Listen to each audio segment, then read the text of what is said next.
Hey, Crispy Crew, welcome back to Crispy Cocktails, where we bring you the best drinks, the best conversations, and get crispy with leaders, coaches, mentors, entrepreneurs, and all-around badasses making waves. If you're loving what we do, don't forget to hit that subscribe button so you never miss a sip of the action. And while you're at it, check out our website at crispycocktails.com for everything you need. Explore our flavors, find a retailer near you, browse our gallery, and get answers to your top questions. Before we jump in, don't forget to follow, share, and tag us while you sip. Now, let's meet today's guests. Cheers and get crispy. Hey, so I'm sitting here today with Jason Ganahl, the owner, operator, founder, maestro of meat of GQUE BBQ, right? Yes. And this guy has been best of barbecue, best of Mile High. You have so many accolades. Your Rocky Mountains Barbecue Association, the Hall of Fame. And you've been doing this for almost a decade, and you've gotten every single award basically. And now you've got 7 locations, and you've grown it from start. Tell me how you got into it and a little bit about your story. Yeah. Chris, thanks so much for having us. I'm so excited to be on here. I've watched a couple of your episodes, and I don't know if people know this or not, but Chris coaches my son in football, so I've gotten to know Chris a little bit over the years, and I'm just so proud to be your friend. So thank you for having me on your show. And by the way, his son is a great athlete. He's a great player, good kid, such a great kid. Awesome. Good family. Yeah, so. Thank you. All right, so what do we want to talk about first? What was that? So tell me a little bit about your story. How did you get into the industry? How did you get into entrepreneurship?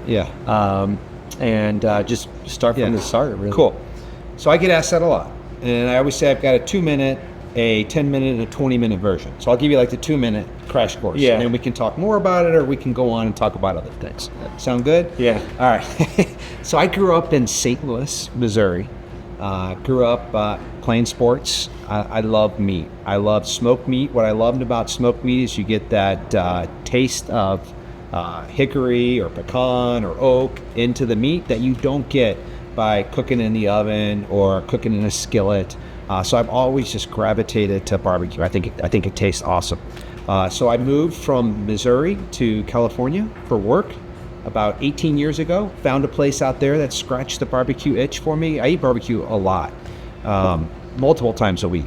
And then moved from California to Colorado and would search online for different places to go.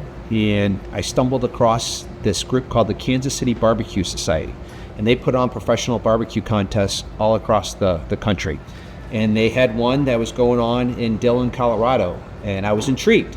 So I went up to Dillon, Colorado, and got out of my car, could smell a typical barbecue contest is at this particular one in Dillon, 60 or so competition teams, maybe about 10 of them that are out there vending, selling their meats. And then bands, music, cold beer, drinks, the beautiful weather that's in the mountains. Everybody's got a smile on their face. They're eating barbecue. They've got a couple drinks in them. It was the hair on the back of my neck stood up. And I get excited even just telling that story, thinking about it. I was like, holy cow, this is what I want to be a part of. So that particular day, I remember trying some different barbecue, and one of the vendors, I tried his rib, and I was like, holy cow, that's the best rib I've ever had in my life. And I remembered the name of his team, and I looked later on after the results of the event came out, and out of 65 teams, I think he finished 56th in ribs. Really? Yeah. So I thought at that moment, like, holy cow, this is a completely different level. And I had never really been super into making barbecue at the time, just eating it, because I really enjoyed eating the barbecue. And at that time, I created this kind of story in my head, like, you don't even get interested or don't even think about doing what these guys are doing. Just enjoy everything that everybody else is enjoying. Just the music, the beer, the company of the people that you're with, the delicious tasting food. And that's what I did. So I did that, and I went to a couple more of those events. And then eventually I got into judging, and I judged for 3 or 4 years. And a lot of people will ask me, who's got the best barbecue here? Who's got the best barbecue there? What city? I'm going to Nashville. Who do you recommend? Going to St. Louis. Who do you recommend? And I tell people, like, if you really want to taste the best barbecues, it's underneath a judge's tent at one of these contests.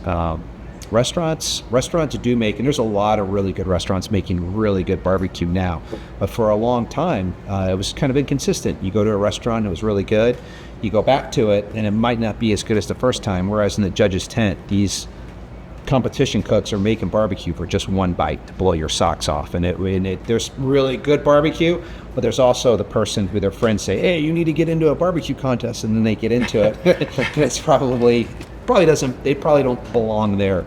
But it's excellent food at a professional barbecue contest. So I judged for a couple of years, and then after judging for a while, I was like, okay, I think I see what does well. Yeah. What goes into the judging aspect of it? Yeah.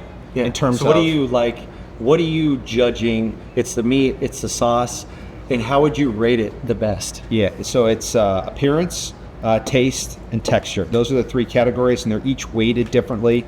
There's 4 categories at a professional contest. So the first entry is chicken, and then there's ribs, and then there's pork, and then there's brisket. And what you actually want is you want to be the grand champion. So the grand champion is a composite of all 4 of those. So you're not necessarily trying to win ribs, although that's great, or win brisket.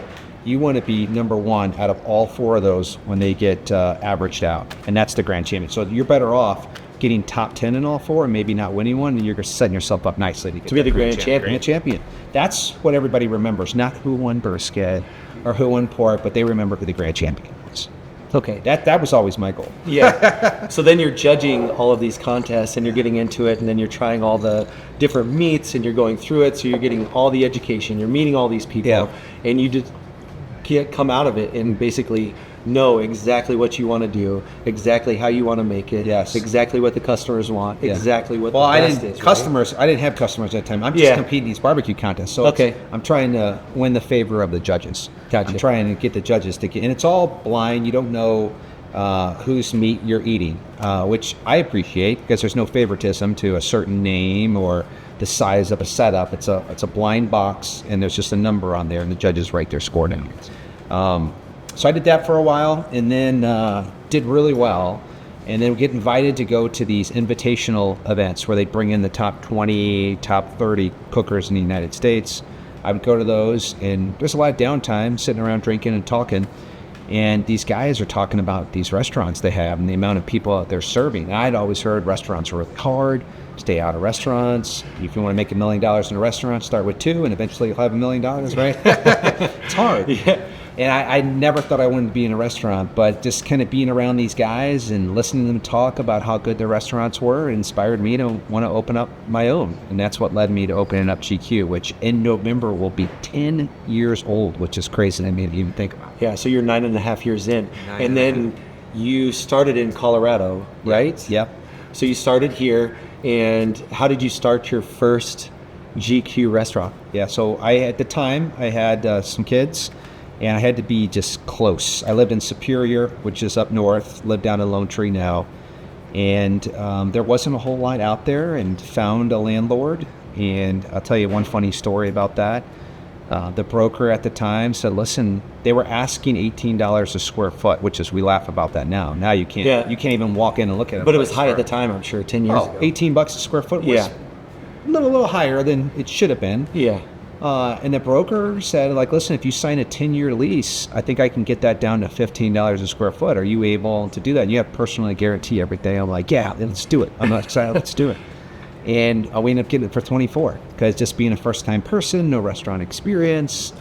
Get it for 24 years? $24 a square foot instead of the 18, which was actually what it was being marketed at. As a first-time restaurateur, particularly without experience or a network or anything like that, nobody's giving you any favors at all. There's I remember trying to call vendors, trying to get accounts set up, and they wouldn't call me back. I'd have to call them multiple times and hound them. And now everybody calls us wanting to be like a vendor or wanting us to do business with them. But in the beginning, it was very difficult and very challenging to get cooperation from different vendors for different items and stuff. Okay. So you started your first business, you get in there, you get the lease, you wanted to sign a 10-year lease for $15 a foot instead of 18 like it was advertised. Yes. You get in there for $24 a foot, and it was roughly how many square feet? 2,400 square feet. So 2,400 square feet. Yes. Okay. So you sign a lease with them, you get in, You're setting everything up. You're talking to vendors. Yeah. And how was that first year like? You have kids. I have twins. The first year of having twins, I don't really remember a whole lot of them because it's just a blur. It's a roller coaster of emotions up and down. That's how that first year was. I wish I would have taken more photos. I wish I would have had more videos. The first day was an absolute disaster operationally. We had guests. Well, fortunately, a lot of friends showed up that first day, and they were there. They jumped back in the back without even asking. Like, I didn't have to say, like, hey, guys, can you help us? They just jumped back there and helping. You ever watch Restaurant Impossible with Robert Irvine? Yeah. That's what it was like. We're bumping into each other. And there's a lot of people out there. We're bumping into one another. There's no systems. There's no processes.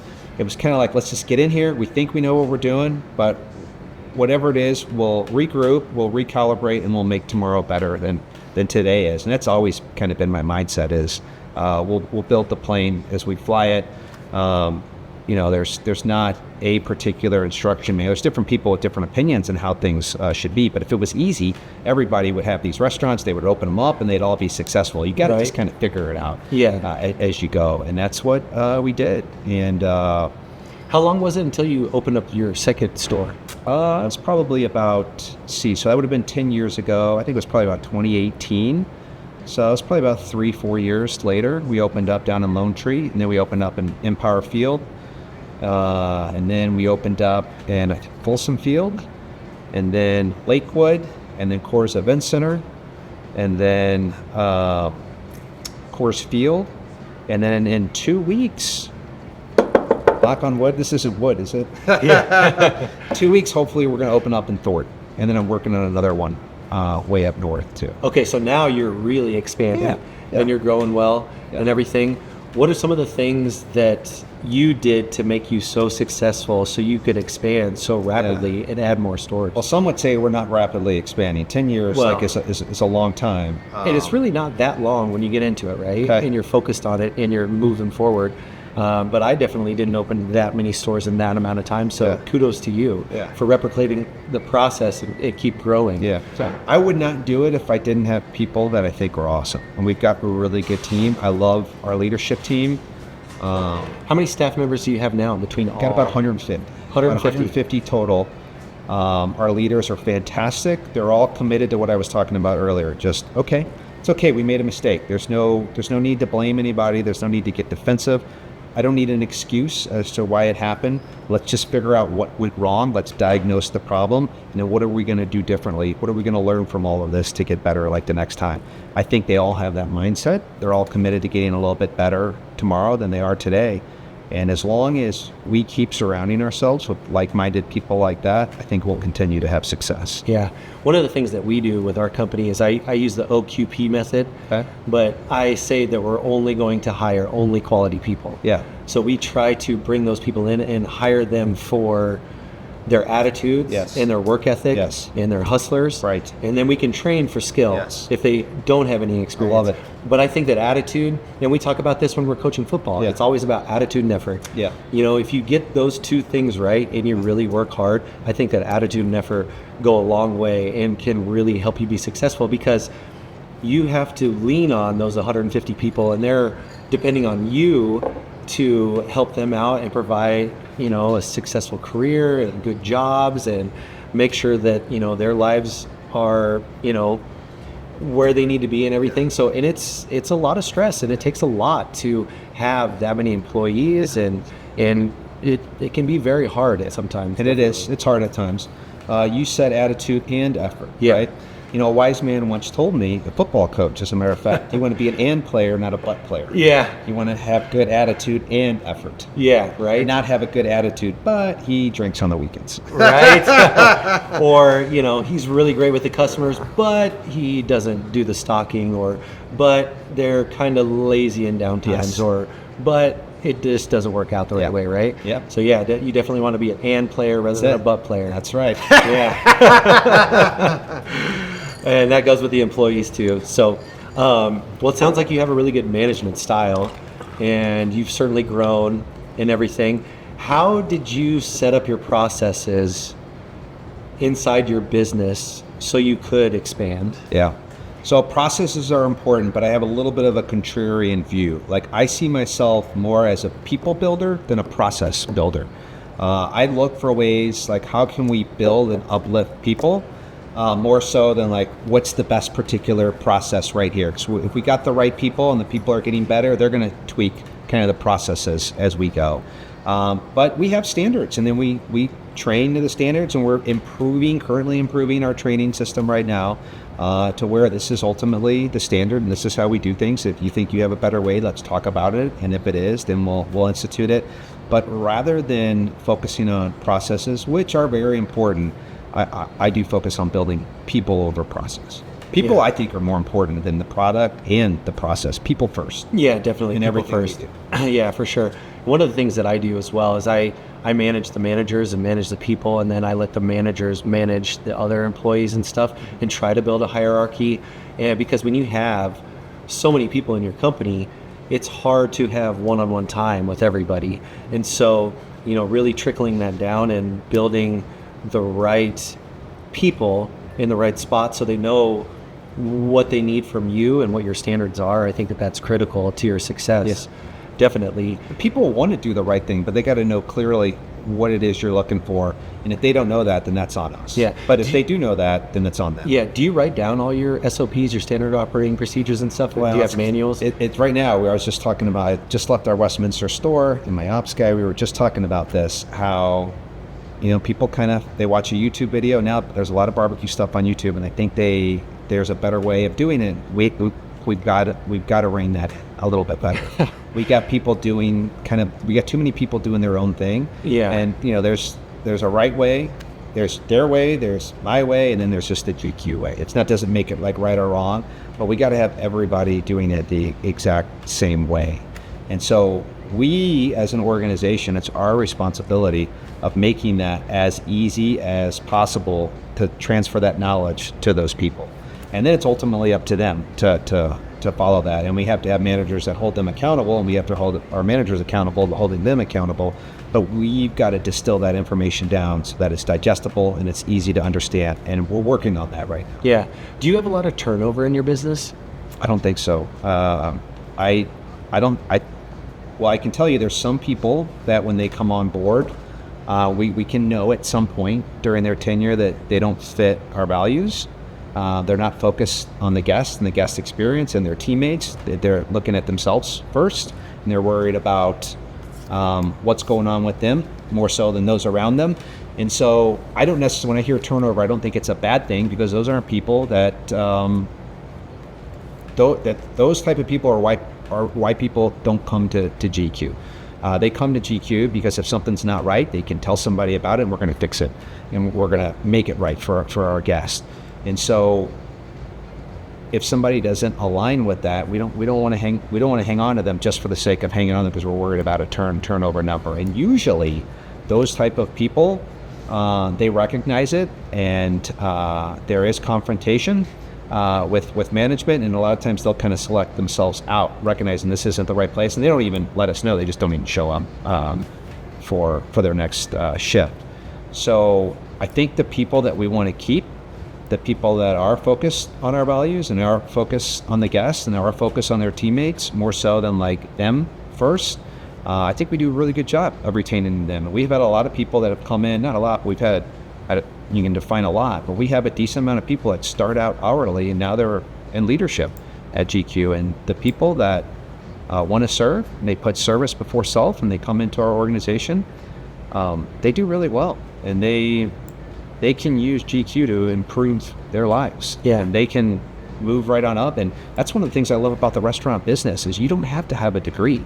You can come in here with a willingness to serve your team, serve the guests, and you can move up fast. And you can make $100,000 in leadership without a college degree if you come in, learn what you need to take, and take on the additional responsibility. Yeah. What kind of traits do you look for in hiring people and promoting them into leadership roles in order to make a six-figure income with your company? Yeah. Different things, I think, for hourly and for leaders. If you're going to be an individual contributor, I think there's different things than if you're going to be somebody overseeing the individual contributors. But one of the things I like is just how optimistic is somebody. On a scale of 1 to 10, how do you rate how fortunate you are in life? And there's some people where every single day is a gift, and the daily activities are there for them, and they can learn from them. I don't really know a whole lot of people where it's rainbows and unicorns all day long and everything goes right, particularly people that are in the restaurant industry. There's challenges and stuff, but those challenges they're opportunities for you to get better at whatever you need to get better at. You can develop patience, you can develop resiliency, you can develop forgiveness, you can develop all these great traits. And if you see these events that happen to you as that, then you're blessed. Like, how boring would it be to not have any problems in life? There's no opportunity for growth, and without growth, there's no opportunity for contribution back to other people. And I know you and I have talked about this before, that when you're in service to something greater than yourself, that's the most fulfilling thing out there. Achievement and personal glory and personal gratitude is very fleeting. It's temporary, feels good for 2 minutes, 2 hours, 2 days, and then it goes away and you're looking for some other personal achievement. But when you can focus on other people and be in contribution to other people and help other people for whatever their journey is and wherever they're going, that's extremely fulfilling and extremely satisfying, and that lasts a long time. I think that being selfless is huge in life, and being selfless and helping other people and giving them value, is giving them service, really isn't just for them, but it's for yourself as well. Agreed. And that's what can help you have confidence. It can help you, have a more positive attitude. It can help you in all aspects of your life. And really serving others is ultimately what we're here to do, right? 1,000%. Yeah. And if you see the challenges, if you see the problems as opportunities for you, not against you, and not the world conspiring against you, it takes a different shape than if you see everything as like, oh crap, I gotta go do this. I now have to go do this. No, it's like, I get to go work out and push my body. That's incredible. What a gift. How fun is that? Seeing everything as an opportunity or a gift, right? Yes. And one of the things that I look at when I'm promoting or hiring people too is their problem solving skills. And you touched on that a little bit too, but how do people handle problems? Because a lot of people don't handle problems very well, and they'll let their emotions get into it, and they won't handle them very well. And I think that staying calm, especially in a high volume, high intense, like you talked about the first day that you open your store, like you could be ready to give up or quit or yell at somebody or whatever, but you just got to keep your head down. You got to stay calm. You got to figure out how to solve the problem. That's it. Totally. And you got to have faith that tomorrow is going to be better than today. Right? And we're going to get whatever we're going through, we're going to get through it. It's going to be okay. It's just temporary, and tomorrow is going to be better than today. I can tell by the way that you manage and your leadership style. It's certainly a testament of why you've grown so much and how you've become so successful. So that's very good. And dealing with people first, I think, is incredible. So that's cool. So thank good. you. Yeah, definitely. I'll share too. We work on all these things around us, but we got to work on ourselves. No one in my family ever went to college, and I don't think you have to have like a college degree. I talked earlier, you don't need a college degree to be successful. You can come in, you can make a lot of money and be successful. But I remember hearing Warren Buffett, who's debatably one of the best investors of the entire world. He says the best investment he ever made is in himself. And so my life changed for me when I started investing in myself, probably about 22 years ago. Okay. You got to spend the time. Like, how can I be somebody that other people want to be around, and how can I attract the people that's gonna help us achieve whatever it is that we want to achieve? And then what you ultimately learn is it has nothing to do about you. It has everything to do about the other people. And you got to focus on. What do you do personally to take care of yourself to become a better person every day? In terms of anything. Like, I know for myself, for example, and I talk about this before, but one of the things that keeps me grounded is I call them my EMBs, or my early morning behaviors. But I like to wake up and listen to a motivational video, and then I get into my coffee, and then I meditate for 10 to 15 minutes. In there, I like to pray as well, and try to have that attitude of gratitude, like you talked about before.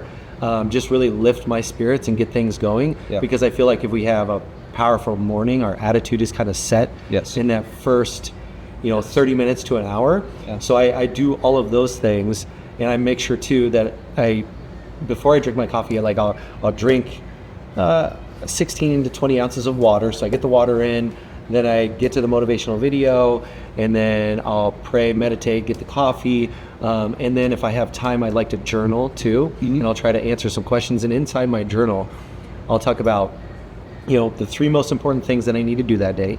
And I'll talk about the 3 things that I'm grateful for. Yep. And then I might answer a question, or it's something that I'm pondering, or I can write my thoughts down. But my morning think time is so important to me, especially when you've got, 100 different balls in the air, and you're trying to deal with people, and you're trying to put out fires, and you're trying to stay calm and positive and be a family man and coach the kids and do all of these things and pay the bills. And then, the monkey mind can really get in there. So I think that taking care of my mind is crucial to my success. So I do all of those things. And then after I get all of that done, I like to work out for an hour. And it is a tough and kind of long morning routine, but it takes a lot of discipline.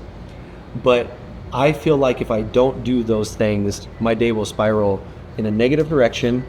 And those things to me have helped me so tremendously stay on point and see the bigger picture and work on myself, because I think that's where it starts, because you need to be a really good and big leader, or better leader for yourself. You need to lead yourself before you can lead 150 people. 1,000%. Right? Yes. And so I know you probably do a lot of those same things, but is there anything in particular that works better for you than anything else? No, everything you said was fantastic. I can tell you the thing I don't do that you do is the journaling. Everything else you just said, totally agree with. Morning routine. The only thing I would add to that is I start the night before. So right before I go to bed, I look at the calendar for the next day, and I start visualizing how great each of those things I have in my calendar are going to be. So I start planting the seeds in my head that tomorrow is going to be a great day. And I believe that it all kind of starts, so I tell this to my kids all the time, it all starts with your thoughts. And then your thoughts turn into beliefs, and then your beliefs turn into behaviors. And your mind and all of your thoughts, it's like a garden. And if you start having the bad thoughts, if you start thinking negativity, and you start watering it, that's eventually going to turn into your behaviors. And you got to be aware of oh man, I'm catching myself thinking bad about something. You got to cut it off right away.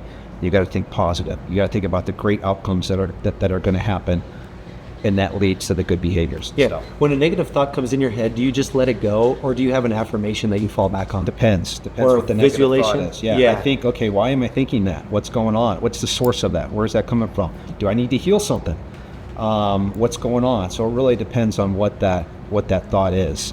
But if we focus on what's missing and stuff, I read a lot on very wealthy people, that are not happy, but how they got successful is because they've been very successful figuring out what's missing and achieving that to work out really well for them, but they don't take a minute to appreciate what they do have and stuff. They're constantly in a state of just disappointment and sadness and loneliness that we got to nurture all the wonderful things that we already have and not be so concerned with what's missing. Yeah, and I think one of the things too that you touched on that works well for me as well as I try to constantly fill myself with positive affirmations and thoughts. And so I'm listening to audiobooks, or I'm listening to the motivational videos from YouTube, or I'm listening to powerful people like Warren Buffett or Mark Cuban or Steve Harvey or Bob Proctor, or I was listening to Jim Rohn this morning. Jim Rohn. Yeah. So all of those things, it's like feeding your mind the right things so you can have flowers in your garden rather than cultivating it with a bunch of weeds. Yes. And then we've got to teach that to our kids and our employees and everybody else so they can. It's one thing to know it. It's another thing to do it. Yeah, doing totally, it is right? very hard. It is. You have to have a routine. You have to work on it. It's just as hard as every single thing else you do is to just cultivate that positive mindset. Yeah, definitely. Well, that's really good. You and I get along really well with that stuff, for sure.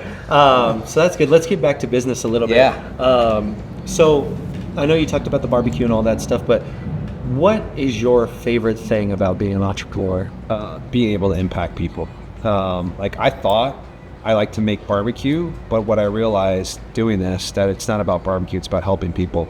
And what I really loved about barbecue in the very beginning is giving people the opportunity to taste something and see their reaction and just how much they enjoyed it. That's what I really like. But then when you get an opportunity to lead people and help people, and you see people change and you see their trajectory in life, they take on a different aim, they talk different, they walk different, they have a different tone in their voice, they have much more confidence, they look at you in the face all the time. Like, that's what gets me up every morning. That's why I love doing what I do. It's not necessarily chasing, hey, we're going to sell more of this or we're going to sell more of that. It's seeing people change and being able to impact people. That's what I really love. But then also those people, like, they change. They become better servants to the other people around them. And then the sales and all those other things that people talk about when they talk about business kind of fall in line. But if you can have a positive impact on other people, that's the most fulfilling thing about owning your own business. And that's what inspires me. That's my why I want to grow GQ even more, is so that I can have more people that I can impact and touch. Where is GQ headed in the future? In terms of where? Just business. We're going to go to Thornton. We're going to Thornton. Yeah, so we've got how many locations now? 7? 7 total. Yeah, so Thornton will be 8. And then World Domination and barbecue. Well, we'll stick to the Front Range here. Okay. But that's what we'll have to figure out. Yeah. I'm pretty clear. I wasn't clear for a while, but I'm pretty clear in the direction we want to go. We want to maintain our influence and control of stores, so we're not going to franchise anything. We're testing. Oh, go ahead. What were you going to say? Well, so you don't want to franchise. You want to control franchise. everything. Yes. Yeah. We want. So you want to be a private firm. Yeah. We're going to stay doing things the way we're doing right now. We're testing a drive-through right now, not where you can order and pick up food, but where right now in our store, 60% of our business is off-premise. About 10% of it catering. The other 50% is some combination of third-party deliveries, online orders, phone and carryouts. So we're going to make it easy for those folks, and they can just drive through the drive-through, just like a Chipotle, or even how Chick-fil-A is kind of doing it right now. You order on the app, and you just pick up your food in the drive-through. So we're going to be testing that in our newest store, and then we also have a pool bar. So we're going to be testing that. We just have beer and wine in our restaurants right now, and now we're going to have mixed drinks. We're going to have frozen cocktails, which I think are going to be a lot of fun. And I'm really excited to just offer that up as part of the GQ experience. Yeah, very cool. That is so exciting, and that's a great expansion and pivot, so to speak, for your business. And I think that you'll be super successful with it. I think that it'll go really well in your business model. You talked about working with some of the outside delivery service. You said 60%. 60% is delivery off-premise? No. Oh, so like come in and take it out. Yes, it's not consumed within our 4 walls. Yeah. So 60% of the food that we have prepared is consumed outside of our restaurants. Okay. So how do you manage your food costs when you work with other delivery companies or people come in and take it out? I know that that's huge in the restaurant industry, especially when your number one item that you sell is food. Yeah. How do you manage your food cost? Well, I mean, they take their cuts. Everybody's got their hand out on that. I look at it as a marketing opportunity. So we're a small local business. I don't have private investors or anything like that. So we don't have a big advertising fund. But those food companies, like let's just take Uber Eats or DoorDash, you go on their platform. So people are kind of scrolling through and they're like, oh, honey, there's a barbecue place right here. I didn't know about that. So you kind of hit their radar. So maybe we don't make as much on that, but we get introduced to new people. And then when people come in, it's our job to give them the experience that not only come back again, but more importantly, tell somebody about the experience. Word of mouth is still the number one driver in restaurants. Yeah, and the cheapest. Yeah. You got to make sure your friends have the really big mouths that are out there telling other people. But we have to deliver on that, and that's how we're going to grow our business. And that's what I'm most interested in, is giving that experience more so than making sure that the food costs and the third-party delivery, does it match up? Do we need to increase our price? And we do. We want to operate in sound finances, but there's something to be said to also attracting new people and getting people in, and what is that worth, and what are we willing to give up to get that person in too. Yeah, that's a great way to look at it. Super good way to look at it. What piece of advice would you go back and tell yourself at the start of this journey? Yeah. If you could go back 10 years ago and see little Jason and say, younger Jason, I should say, and say, hey, do this instead, or what advice would you give your former self when you were starting at gym? That's a great question. And there's probably different advice at different times, stages right there. Just do it. Go do it. You mentioned praying earlier, and praying, I've become much more comfortable and much more stronger in my faith, probably in the last 8 years. And the most commonly recited thing in the Bible is be not afraid. Be not afraid. It says it all the time. And that's what I would tell myself is be scared. You're going to be all right. Just get after it, start doing it, and you're going to be okay. Figure it out. Yeah. And the Lord or God will always take care of you, right? And no matter what you've gone through in your life, we've always gone through it one way or the other. Matthew 19:26, all things are possible through God. Yeah. Find your way. Let that be your center. Let that ground you. Get your focus off yourself. Get your focus off of what's missing. Get your focus off your needs. Focus on Scripture. Focus on others, and everything will take care of itself. That's so good. Jason, thank you so much for being here today. I really appreciate all of your time. You've got 7 locations here in the Denver metro area, so come out, see GQ. Where can they find you on Instagram or the socials? Jason Ganahl. I'm not on social a lot anymore. I used to like it and do it, but I realized it took away from things that are just important to me. So occasionally I'll get on there and I'll look at some things. Jason Ganahl. I probably spend more time on LinkedIn. I'll get on there once or twice a week and just kind of scroll and see what's going on. But thank you for having me on, and I value our relationship. I'm excited for this football season. Yeah, boys are ready to go. It's going to be a lot of fun. For sure, that's going to be great. And last question, what is your favorite flavor of our crispy cocktails? Yeah, I like the black cherry vanilla, cherry press. The cherry press. I remember you had a party last year. I tried all 4 of them over there. All delicious, easy drinking, refreshing, but cherry press is my favorite. Oh, well, thank you very much. I'm going to start calling you the Grandmaster of barbecue, right? Okay. You've got the title in my book, so thank you so much for being here today. Awesome. Appreciate it. Chris. Yeah, for sure. Cool. Thanks. No. Here's to 5 o'clock somewhere in the middle of nowhere. Here's to a good tan and a buzz with the good ones that we love. Here's to 2 for 1 on ladies' night. Here's to the 19th hole. Anchors down and bottoms up. It's almost time to start the show.